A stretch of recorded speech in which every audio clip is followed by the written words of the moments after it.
Hello friends. स्वागत है आपका आर्यस वाला मास्टर जी में। आज हम क्लास 10th का जो चैप्टर पहला है राजस्थान का इतिहास और एक परिचय वो करने वाले हैं। और लाइन टू लाइन मैं आपको बताता जाऊंगा और मेन मेन जो चीज़ है उस पर अपने नोट डाउन करते जाएंगे, ठीक है। तो ये किताब जो है आपको खरीदने की आवश्यकता नहीं पड़ेगी और हम इसी चैनल के माध्यम से आपको सारी किताब पढ़ा देंगे। तो 1949 से पूर्व राजस्थान नाम से किसी भौगोलिक का अस्तित्व नहीं था। ऐसा माना जाता है कि 1800 ईस्वी में सर्वप्रथम जॉर्ज थॉमस ने इस भूभाग के लिए किस शब्द का प्रयोग किया? राजपूताना शब्द का प्रयोग किया, ठीक है।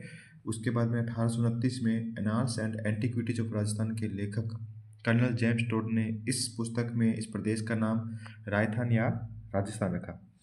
स्वतंत्रता के बाद जब इस प्रदेश की विभिन्न रियासतों का एकीकरण हुआ तो 30 मार्च 1949 को सर्वसम्मति से इसका नाम राजस्थान रखा गया।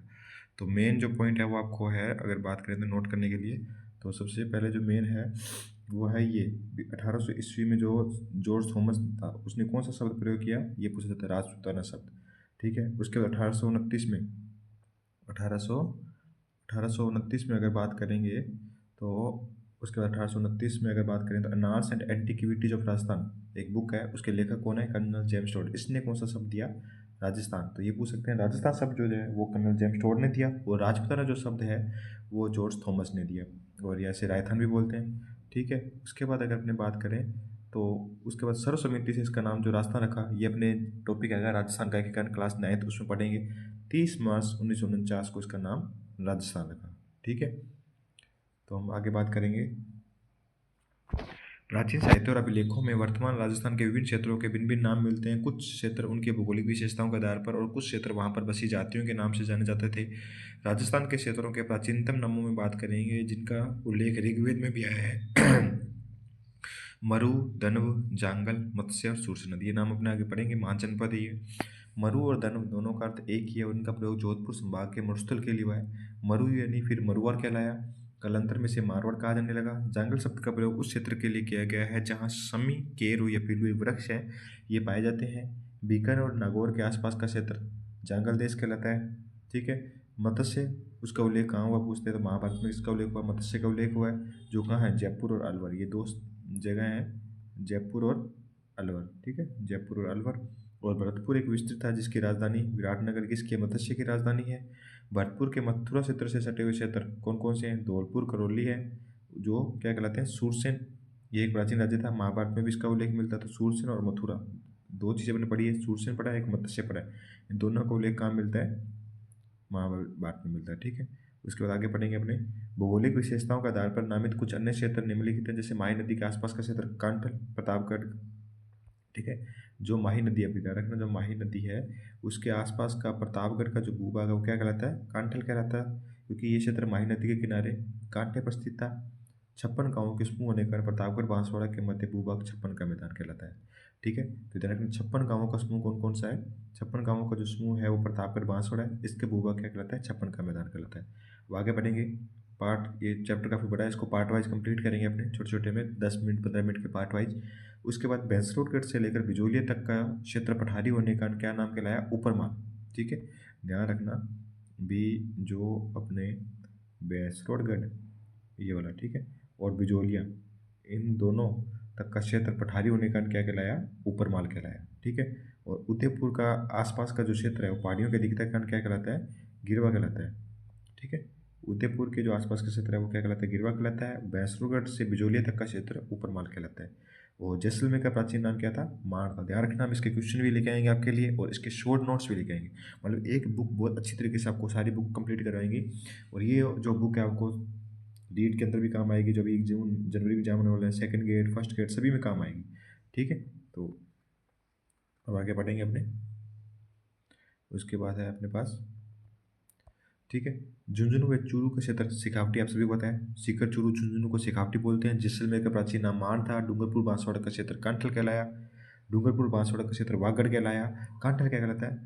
कांठल ध्यान रखना जो पड़ा था मान क्षेत्र, मान क्षेत्र कांठल कहलाता है, जो माही के आसपास का क्षेत्र है। भैंसरोगढ़ से लेकर बिजोलिया तक का क्षेत्र ऊपरमाल कहलाया, ठीक है। और उसके अलावा उदयपुर के आसपास का क्षेत्र गिरवा। आगे बढ़ते हैं।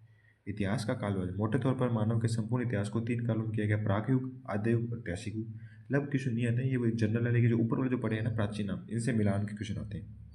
प्राक युग इतिहास के उस काल को कहा जाता है जिसके ज्ञान के लिए कोई लिखित साक्ष्य नहीं है, अर्थात मानव लेखन कला से अपरिचित था।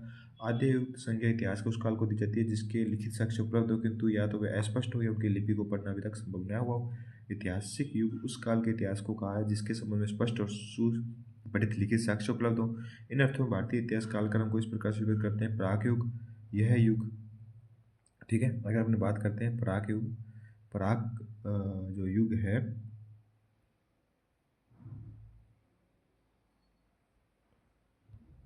ठीक है, प्राग युग, यह युग आसपास के सभ्यता के पूर्व तक था। आधे युग, यह युग हड़प्पा सभ्यता के काल से 600 ईसा पूर्व तक रहा। ऐतिहासिक युग 600 ईसा पूर्व से लेकर वर्तमान तक रहा। तो ये सब जनरल नॉलेज है, यहाँ से क्वेश्चन नहीं उठेंगे, ठीक है। आगे बढ़ते हैं अपने प्रागैतिहासिक जो प्राग युग में राजस्थान है, ठीक है।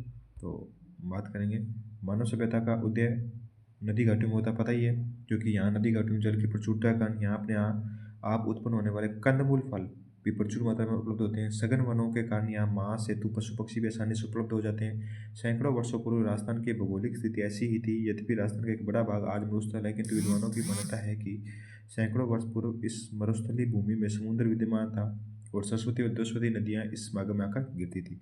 यह स्थिति मानव जीवन के लिए सर्वथा उपयुक्त थी। यही कारण है कि इस भौगोलिक स्थिति में राजस्थान को भी मानव सभ्यता के जो जन्म है उसके प्राचीनतम भागों में से एक होने का गौरव प्राप्त हुआ। मानव सभ्यता को दूर के इस काल को पाषाण काल कहते हैं। इसे 3 भागों में बांटा गया: पूर्व पाषाण, मध्य पाषाण और उत्तर पाषाण।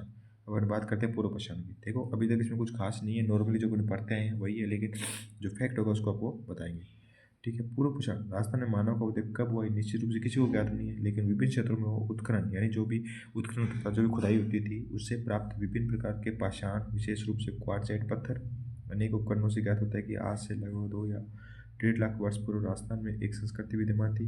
1870 ईस्वी में सीए हैकेट ने सर्वप्रथम जयपुर और इंद्रगढ़ से बनी पत्थर पाषाणकालीन हस्तकुठार खोज कर, ये इंपॉर्टेंट है, ठीक है। यानी 1870 में जो हैकेट था उसने जयपुर और इंद्रगढ़ से पत्थर से बनी पाषाणकालीन हस्तकुठार खोज कर ली, तो पूछ सकते हैं, ठीक है।